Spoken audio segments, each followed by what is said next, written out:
motif yang kita tahu ialah kerana nak mengekalkan kedudukan pemimpin sebagai pemimpin.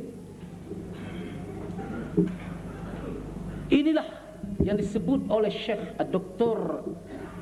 Yusuf Al-Qaradawi sebagai Al-Mu'awwiqah Ad-Dakhiliyah, satu halangan dalam yang menghalang kebangkitan perjuangan Islam bagi mengembalikan umat kepada Islam, ialah kerana adanya sifat hubbuz zat, cinta kepada diri dan nak meletakkan diri sebagai pemimpin. Dan oleh itu sanggup mengadakan satu wadah yang lain bagi menentang satu gerakan Islam yang sudah wujud.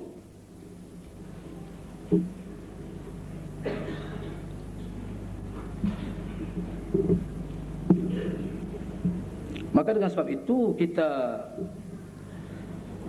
melalui saudara Naib yang di-Pertua Agong PAS, Sesna Khaim, buat tawaran yang terbuka untuk semua bekas-bekas pemimpin PAS itu balik semula kepada PAS. Kalau nak dalam politik, kalau dah rasa tak nak bergerak lagi dalam politik, macam Ustaz Haji Hassan Adli, tak apalah. Tapi kalau nak dalam politik, tidak boleh kita mengizinkan wujudnya dua wadah politik Islam dalam sebuah negara. Dan speaker ni kuat sangatlah tarik dia punya ni.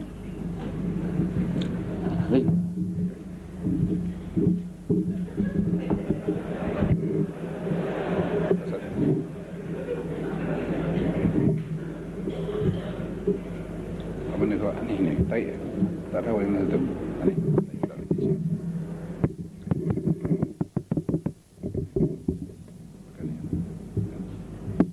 Tadi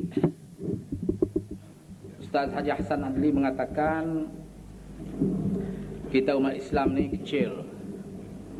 Bukan kecil dari segi bilangan, tetapi kecil dari segi kekuatan.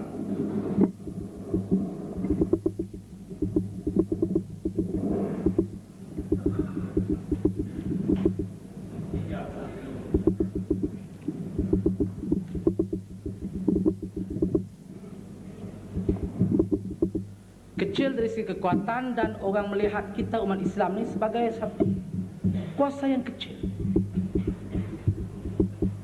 Soalan sayanya, kenapa? Pasal apa?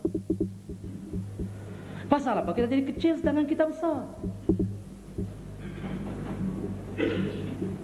Kalau mengikut analisa seluruh aspek, meletakkan Islam dan umat Islam ini sebagai satu tenaga yang sangat besar. Ada seorang orientalis yang telah menulis, saya fikir sudah berpuluh-puluh tahun dia menulis satu buku yang diterjemah dalam bahasa Arab yang disebut Mustaqbalul Islam, masa depan Islam.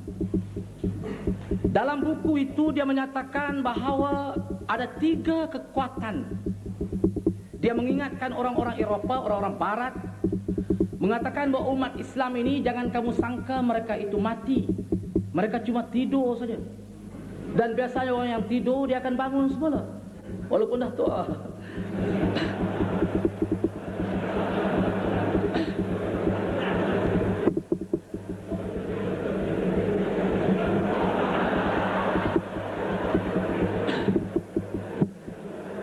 Saya pun nak tua juga. Besok online pula kata dekat saya.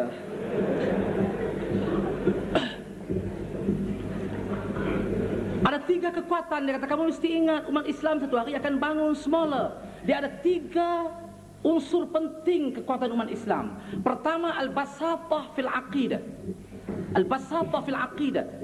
simplicity, satu akidah yang mudah difahami, yang mudah diterima dan mudah mengikat manusia.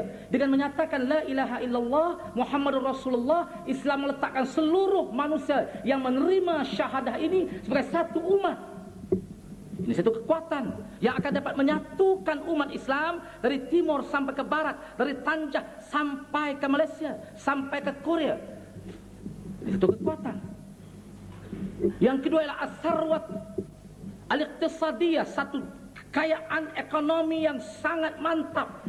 Karena seluruh kekayaan bahan-bahan mentah di dunia ini terletak di dalam bumi umat Islam. Dan yang ketiganya ialah as-sarwah al-insaniyah, kekayaan manusia. Karena umat Islam ini adalah merupakan umat yang besar dan membiak. Apalagi prinsip ajaran dalam Islam katanya, antara kebenaran dan galakan bagi memperhebatkan bilangan umat Islam ialah dengan membenarkan perkahwinan lebih daripada satu.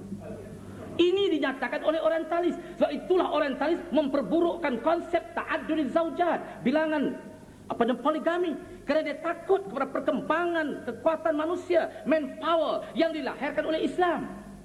Tapi kepala otak tak erti.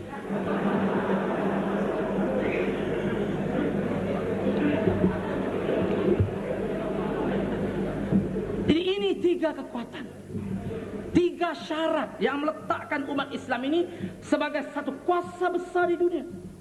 Mengapa ia terhalang menjadi satu kuasa besar di dunia? Apakah faktor yang utama yang menyebabkan kekuatan politik umat Islam menjadi kecil dan ianya menjadi orang ikutan kepada orang lain? Ialah kerana antara faktor utamanya tumbuh meluas merebaknya nasionalisme atau kaumiyah. Umat Islam dipecahkan mengikut kaum-kaum. Arab dengan Arabnya, Turki dengan Turkinya, Parsi dengan Parsinya, Pakistani dengan Pakistaninya, Indonesia dengan Indonesianya, Malaysia dengan Malaysianya, Melayu dengan Melayunya. Oleh kerana pemecahan dan berjayanya penjajah meletakkan satu tembok pemisah, iaitulah tembok nasionalisme yang dipacak begitu hebat. Inilah menyebabkan bukan sahaja umat Islam sesama umat Islam menjadi kecil, tapi umat Arab yang satu bangsa itu pun dipecah menjadi berpuluh-puluh bangsa dan negara. Karena apa? Karena nasionalisme. Siapa yang memperjuangkan nasionalisme dalam negara kita? UMNO.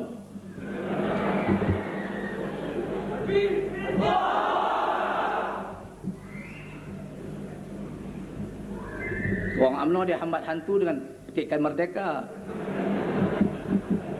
Bukan hantu sudah lari, makin dekat.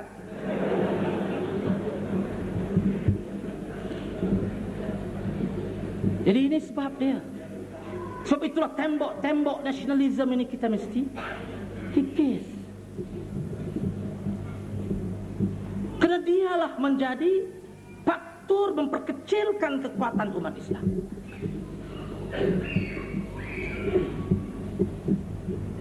Sebab itu Allah Subhanahu wa taala menerangkan dalam Al-Qur'an, "Wa in tatawallaw yastabdil qauman ghairakum, tsumma la yakunu amsalakum."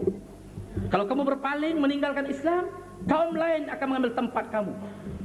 Allah akan gantikan orang lain. Dan mereka tidak menjadi seperti kamu. Kalau orang Arab yang pertama menerima Al-Quran, mereka merupakan sahabat-sahabat Nabi yang menerima dari Rasulullah SAW, meninggalkan Islam walaupun mereka Arab, mereka akan berpecah, mereka akan hancur.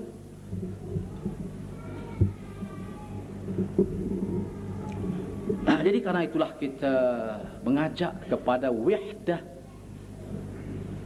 Islamiyah, kesatuan Islam. Wahdatul mujtama' yang disebutkan oleh Datuk Haji Hassan Adli tadi, kesatuan masyarakat mestilah digerakkan dalam wahdatul harakah, dalam satu gerakan, dalam satu movement, dalam satu tindakan. Kita tidak boleh mengizinkan tenaga kita yang sedikit ini dicerai-beraikan. Sebab itu kita menawarkan dialog dengan UMNO. Kita nak mengadakan perbincangan dengan mereka, kita bersedia untuk mengadakan muzakarah dengan mereka. Untuk kalau mereka betul-betul nakkan kepada Islam, kalau mereka nakkan kepada perpaduan umat, kita bersedia untuk berbincang dengan mereka.